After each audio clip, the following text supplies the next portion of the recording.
A whiff of trade war sends metal prices in a tizzy, and we are sitting right in the middle of one. But Donald Trump's gesture of letting China celebrate its 70th anniversary in peace shows that all may not be lost. Keep that in mind. Keep in mind that China yesterday also gave some exceptions to U.S. goods. Now, global steel prices have registered a bit of an uptick for the first time in 13 weeks, and the latest Chinese data suggests that fears of another round of dumping may be misplaced, for now at least. So how should one read into these factors? Is it early sign of stability, or is it a lull before the storm? Let's ask the Managing Director of JSPL, Mr. Sharma. He joins us right now on the show to talk about that and also talk about the other businesses that they have. Mr. Sharma, good having you. Thank you so much for taking time out. This is Neeraj Shah here. Good morning. Yes, good morning. What's your sense, sir, of how is the situation looking right now? And nobody talks about a commodity super cycle in the offing, but can there be a course correction? Have we already seen some uptick in steel prices?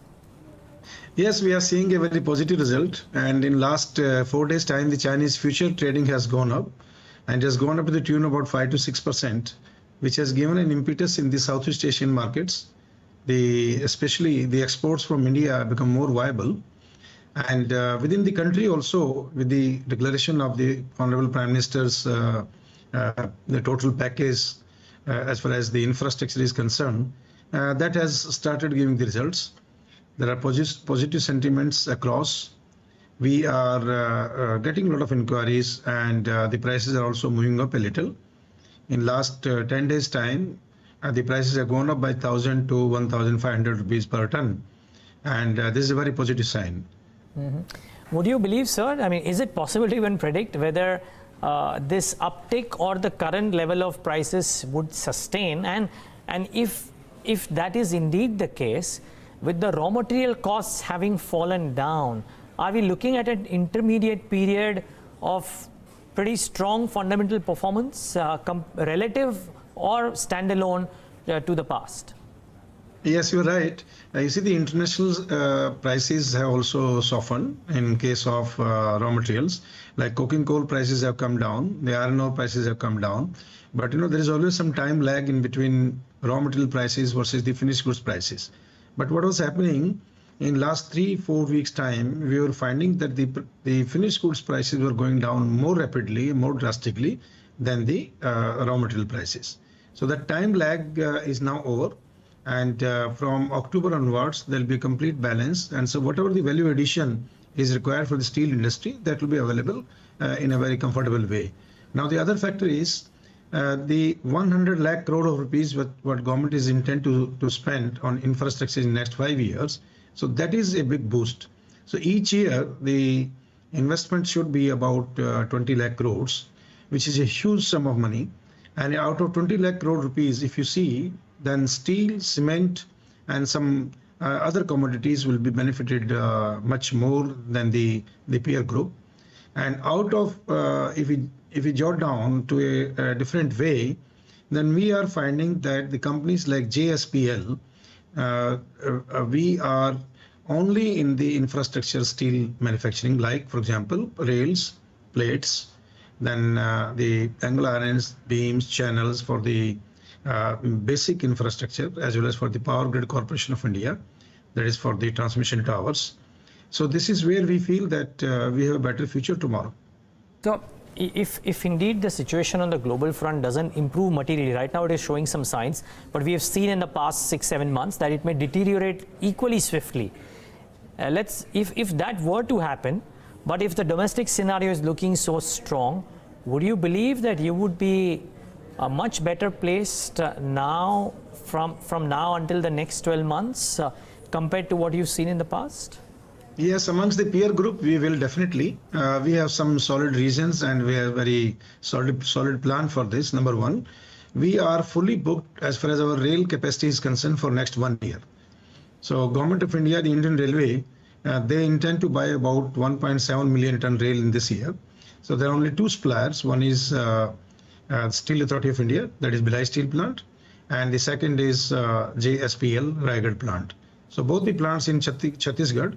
So Chhattisgarh will supply this whole 1.5 to 1.7 million ton rails. 900,000 tons to 1 million ton will be supplied by Steel Authority of India, and balance about 500,000 tons will be supplied by us.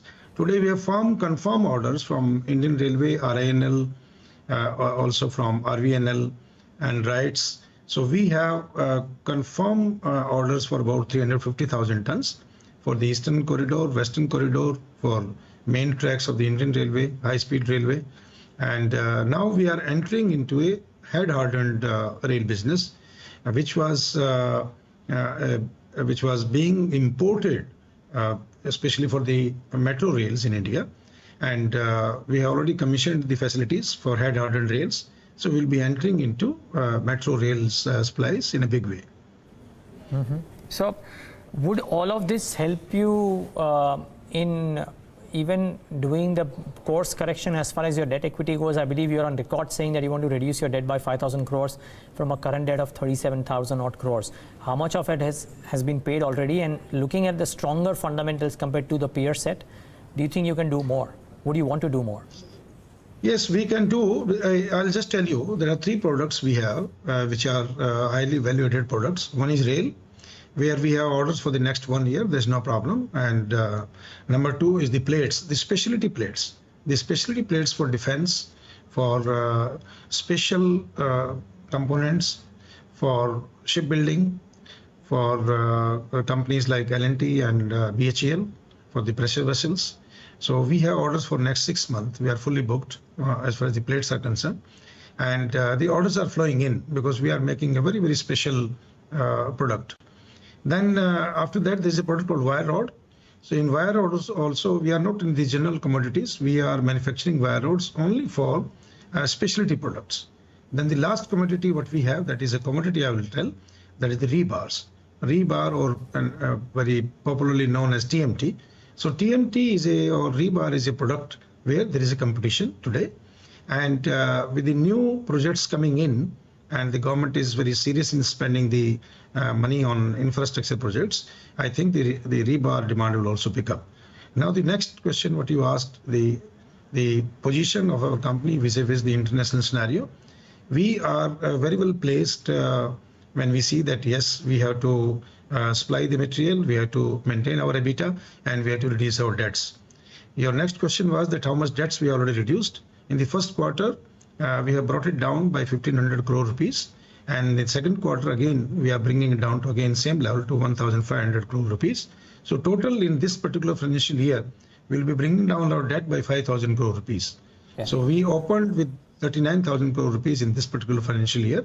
And we will be ending at 34,000 crore or something like that, approximately, maybe 100 crore plus and minus. Another good news is that in last 1 week, we have done long-term power sales agreement. The LOA is already issued by Government of Kerala and also by Government of Tamil Nadu. We are now discussing another 200 megawatt with through another agency, and we'll be in a position to sell this additional about 500 to 600 megawatt. Already we have long-term 15 years agreement with Tamil Nadu government, that is 400 megawatt. So there is a positive sign in terms of power also, and the per unit price is also very favorable. It is 4 rupees 50 paisa plus, and we'll be in a position to maintain it. Okay, sir, very quickly, we are out of time completely, but just reports suggesting that Naveen Jindal met some top state government officials, secretaries of steel and mines for getting preference in the iron ore auctions, given your investment in Odisha. Can you confirm that? What's the outcome of that meeting?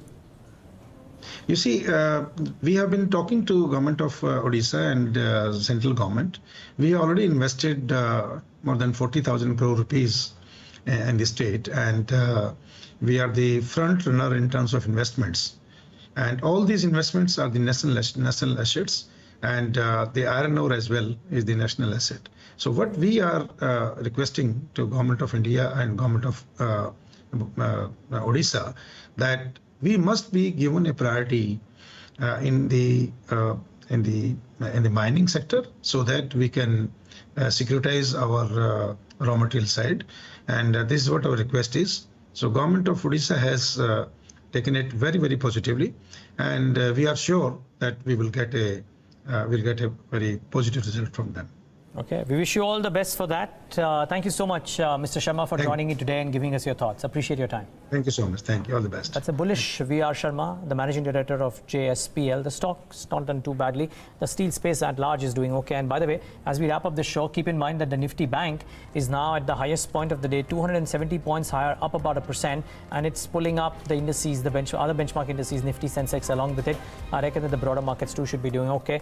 Out of time completely on this leg of Indian Open though, from Devina and me and the team that put this show together. Thanks so much for watching. The FNO show takes for the action on the other side.